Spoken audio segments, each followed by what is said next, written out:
Assalamualaikum warahmatullahi wabarakatuh. Bismillahirrahmanirrahim. Alhamdulillahi rabbil alamin wassalatu wassalamu ala asyrafil anbiya'i wal mursalin sayyidina wa maulana Muhammadin wa ala alihi wa sahbihi ajma'in. Qala rabbi shrah li sadri wa yassir li amri wa hlul 'uqdatam min lisani yafqahu qawli. Subhanaka la ilma lana illa ma 'allamtana innaka antal alimul hakim wa la hawla wa la quwwata illa billahil 'aliyyil 'azim. Amma ba'd. InsyaAllah pada kali ini kita akan berkongsi berkenaan asas memahami matan hadis. Asas memahami matan hadis. Sebelum seseorang ingin mengamalkan isi kandungan sesebuah hadis, terlebih dahulu dia perlulah memahami matannya dengan betul. Dalam perbincangan kita pada kali ini, saya akan menerangkan beberapa langkah asas bagi memahami matan sesebuah hadis Nabi SAW. Di sana ada beberapa langkah. Yang utama, di sana ada 3 langkah asas bagi yang mesti dilalui oleh pengkaji hadis bagi mengelakkan salah tafsiran dan penilaian terhadap makna sesebuah hadis. Di sini saya sebutkan langkah-langkah tersebut secara ringkas. Yang pertama, memastikan kesabitan atau kesahihan sesebuah hadis yang hendak dipegang atau diamalkan. Dan penilaian ini hendaklah dirujuk kepada para ulama hadis. Hal ini kerana jika sesebuah hadis itu ternyata tidak sahih daripada Nabi SAW, maka kita tiada keperluan untuk mendalami maksud matannya kerana tiada tuntutan syarak untuk kita mengetahui atau kita beramal dengan perkara-perkara yang tidak benar. Jadi hal ini melainkan kita sekadar ingin mengkaji maksud hadis palsu di sudut bahasanya atau seumpamanya yang bukan bertujuan untuk kita beramal. Bukan bertujuan amalan. Dan perkara ini secara umumnya telah diterangkan dalam perbincangan-perbincangan dan telah lepaslah. Yang kedua, untuk memastikan kaedah memahami matan hadis tersebut adalah kaedah yang betul. Kaedah yang betul ini akan membuahkan kefahaman yang betul, terutamanya ketika memahami setiap perkataan dalam sesebuah hadis. Dengan kaedah bahasa yang betul, juga memahami konteks asal sesebuah hadis supaya kita tidak meletakkannya dalam konteks yang salah.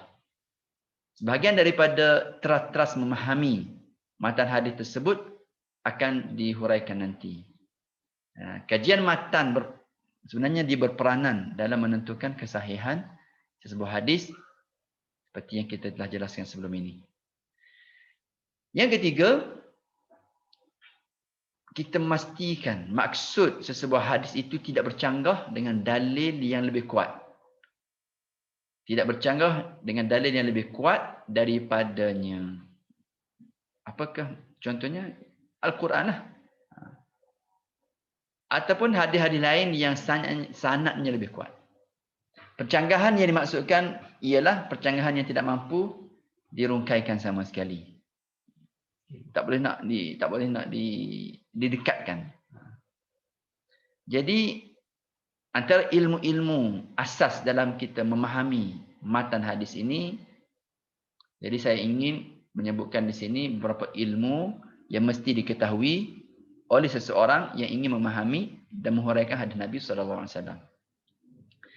Yang pertamanya ilmu gharibul hadis. Ilmu gharibul hadis. Pernah dengar ilmu gharibul hadis? Apa maksud ilmu gharibul hadis?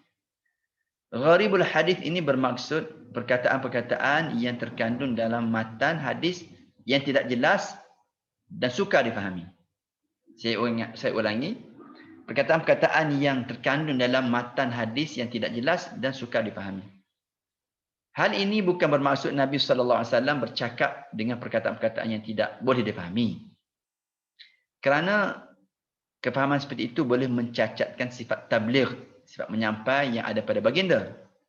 Pun begitu, jika baginda menggunakan istilah-istilah dengan maksud yang baru, baginda akan terang.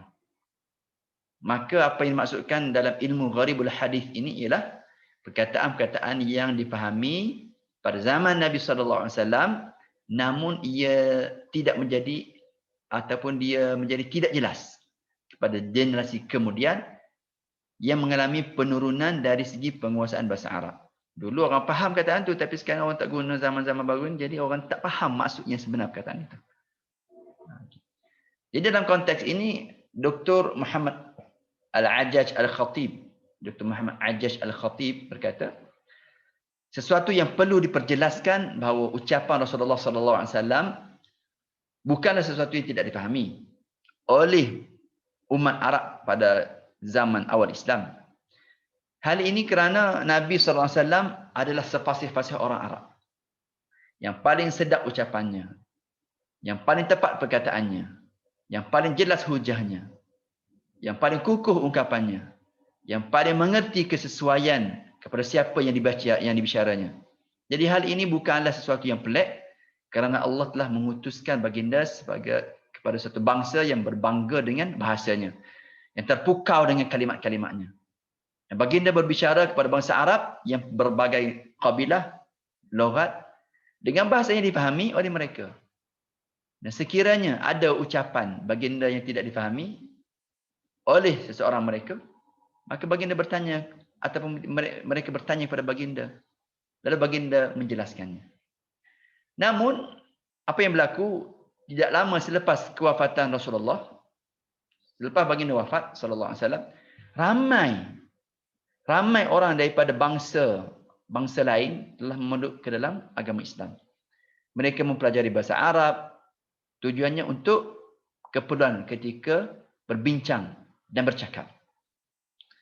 Maka sudah pasti ada perkataan-perkataan Nabi SAW yang asing bagi mereka, sebab mereka bukan orang Arab, berbanding dengan para sahabat yang orang Arab. Lalu lahirlah generasi-generasi baru yang terdiri daripada bangsa-bangsa tersebut yang memerlukan pengetahuan terhadap banyak perkataan-perkataan Nabi SAW. Dengan itu, maka para ulama mengambil langkah segera dengan menerang dan mensyarahkan perkataan-perkataan tersebut. Bahkan mereka melihat penting untuk mensyarahkan hadis keseluruhannya. Jadi boleh rujuk kepada Muhammad Ajjaj Al-Khatib. Justru sidang pendengar sekalian, sidang penonton yang dikasihi, kita dapati pengetahuan mengenai bahasa menurun. Sehingga ada dalam kalangan yang berketurunan Arab juga tidak lagi menguasai perbendaharaan kata Arab seperti yang dikuasai oleh generasi sebelumnya. Maka para ulama telah mengambil tanggungjawab mengarang kitab-kitab yang menjelaskan maksud perkataan-perkataan yang digunakan pakai dalam hadis yang kurang jelas atau kurang difahami oleh kebanyakan orang, atau orang yang tersalah ungkap, Jadi sidang penonton yang dikasihi sekalian, jadi ilmu ini adalah ilmu menguasai maksud perkataan-perkataan yang tidak jelas atau tidak difahami. Itu dinamakan dengan ilmu gharibul hadis. Ilmu untuk menguasai maksud perkataan-perkataan yang tidak jelas atau tidak difahami dinamakan dengan ilmu gharibul hadis. Tuan-tuan muslimin muslimat dikasihi sekalian, jadi pengetahuan terhadap ilmu ini sangat penting. Terutama bagi sesiapa yang ingin menghuraikan hadis supaya dia tidak tersilap dalam memahami sesuatu perkataan. Lalu, apa yang berlaku? Kalau tersilap faham perkataan tersebut, dia akan tersilap faham makna hadis. Sehingga Al-Imam Ahmad, apabila ditanya satu perkataan dalam hadis yang tidak difahaminya, beliau berkata, tanyalah mereka yang ahli. Tanyalah mereka yang ahli dalam ilmu gharibul hadis. Sesungguhnya aku benci bercakap mengenai ucapan Rasulullah secara sangkaan. Aku tak suka. Aku tak suka bercakap menghuraikan mengenai ucapan-ucapan hadis-hadis Rasulullah SAW secara sangkaan, agak-agak saja. Lalu aku tersilap. Dia tak suka macam itu. Itu adalah akhlak Imam Ahmad bin Hanbal rahimahullah. Jadi daripada ucapan Al-Imam Ahmad bin Hanbal yang merupakan tokoh hadis yang unggul serta imam bagi salah satu mazhab fiqh dalam Islam yang besar, maka kita dapat simpul beberapa perkara. Antaranya, seseorang tidak boleh mengulas hadis Nabi SAW tanpa ilmu yang jelas. Orang baca hadis dia hurai. Tak boleh. Kalau dia tidak ada ilmu, bukan kepakarannya, berikan kepada orang yang pakar. Juga bukan sebuah ataupun yang menghafal hadis mengetahui, bukan orang yang menghafal hadis ini mengetahui maksud setiap kalimat dalam matanya. Bukan semua orang hafal itu dia faham. Kita juga dapat simpulkan bahawa bukan semestinya seseorang yang memahami atau bertutur dalam bahasa Arab akan faham, akan memahami semua perkataan dalam hadis. Tak semestinya. Bahkan di sana adanya perkataan-perkataan yang tidak jelas, yang mesti dirujuk kepada pakar bahasa Arab yang menguasai ilmu gharibul hadis. Sebagai satu contoh, Al-Imam Ibn Al-Athir yang wafat tahun 606 Hijrah ada menulis dalam karyanya yang terkenal. Beliau terkenal dalam bidang inilah, bidang An-Nihayah fi Gharibil Hadith wal Athar. An-Nihayah fi Gharibil Hadith wal Athar. An-Nihayah fi Gharibil Hadith wal Athar. Ketika memberi maksud kepada ungkapan Na'usul Bahar. Na'usul Bahar dalam hadis riwayat Imam Muslim. Na'usul Bahar. Apa riwayat tu? Hadis daripada Dhimad Al-Azdi. Dhimad Al-Azdi ni yang menyebut kepada Nabi SAW, "Fama sami'tu mithla kalimatika haula wa laqad balagna na'usal bahr." Wa laqad balagna na'usal bahr. Maksud matan ini ialah, aku tidak pernah mendengar seperti kalimat-kalimat engkau tersebut. Sesungguhnya telah sampai kepada aku na'usul bahr. Itu. Ungkapan na'usul bahr. Ini hadis dalam riwayat Imam Muslim. Jadi apa yang beliau kata? Apa yang dikatakan Al-Imam Ibn Al-Athir? Wa fihi inna kalimatihi balagat na'usal bahr. Qala Abu Musa hakadha waqa'a fi sahih Muslim fi sa'ir riwayat qamus al-bahr wa huwa wasatuhu wa lujjatuhu wa la'allahu lam yujawwid kitbatahu fasahhafahu ba'duhum. Berhubung dengan perkataan na'as terdapat hadis sesungguhnya kalimat-kalimatnya telah mencapai na'us. Na'us ni apa? Laut. Kata Abu Musa, demikianlah yang terdapat dalam Sahih Muslim. Sedangkan dalam semua riwayat lain perkataan ialah qamus, bukan na'us. Qamus tu laut. Bermaksud tengah-tengah laut dan dasarnya yang paling dalam. Dasarnya yang paling dalam, dan kemungkinan siapa? Kemungkinan Imam Muslim tidak mengelokkan tulisannya, lalu sebahagian mereka telah tersalah salin. Jadi na'us sebenarnya qamus, jadi mungkin tersalah salin. Tersalah salin. Sebab dulu tulisan tangan. Okey. Jadi perkara penting juga ialah keperluan kepada bahasa Arab. Mengambil ruang atas tajuk Gharibul Hadis ini, maka ditegaskan peri kepentingan menguasai bahasa Arab sebelum membuat huraian atau kesimpulan sendiri terhadap sesuatu hadis. Jika seseorang tidak menguasai bahasa Arab, dia hendaklah bergantung sepenuhnya kepada huraian para ulama yang memiliki kefahaman berkaitan hadis yang ingin dihuraikan. Huraian yang dibuat oleh seseorang secara kesimpulannya sendiri, sedangkan beliau tidak menguasai atau tidak memahami bahasa Arab, dibimbangi. Dibimbangi akan menjerumuskannya ke dalam kesalahan. Bahkan boleh menjerumuskannya kepada sejenis daripada pendustaan terhadap Rasulullah sallallahu alaihi wasallam. Dia boleh menjerumuskan kepada sejenis daripada pendustaan kepada Rasulullah sallallahu alaihi wasallam. Kita ambil contoh sebagai contoh hadis, bada'al islamu ghariban wa sayaudu kama bada'a ghariban fatuba lil ghuraba. Bada'al islamu ghariban wa sayaudu kama bada'a ghariban fatuba lil ghuraba. Islam bermula dengan keadaan asing, akan kembali dalam keadaan asing seperti mana ia bermula. Jadi beruntunglah mereka-mereka yang asing. Okay, apa maksud dia? Dalam hadis ini disebut perkataan gharib. Ghariban. Perkataan gharib ini dalam bahasa Arab bermaksud asing ataupun pelik. Bermaksud asing atau pelik. Jadi seperti tajuk ilmu yang sedang kita bincangkan, ilmu gharibul hadis ini, apa maksud dia? Perkataan yang dianggap asing atau pelik yang ada dalam hadis.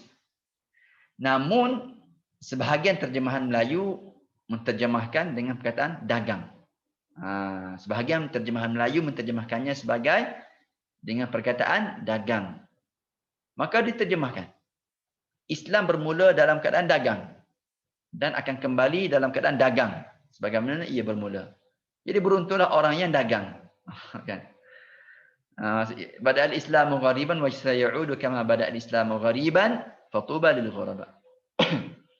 Islam bermula dalam keadaan dagang, terjemahan Melayu lah ni, akan kembali dalam keadaan dagang seperti mana ia bermula. Jadi beruntunglah mereka yang dagang.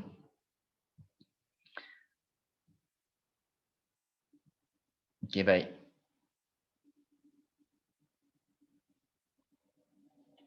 Jadi kalau kita tengok riwayat hadis ini dalam riwayat Muslim. Riwayat Muslim, Tirmizi dan Ibnu Majah. Jadi perkataan dalam hadis ini semuanya jelas. Tiada yang dianggap sebagai tidak jelas atau tidak difahami.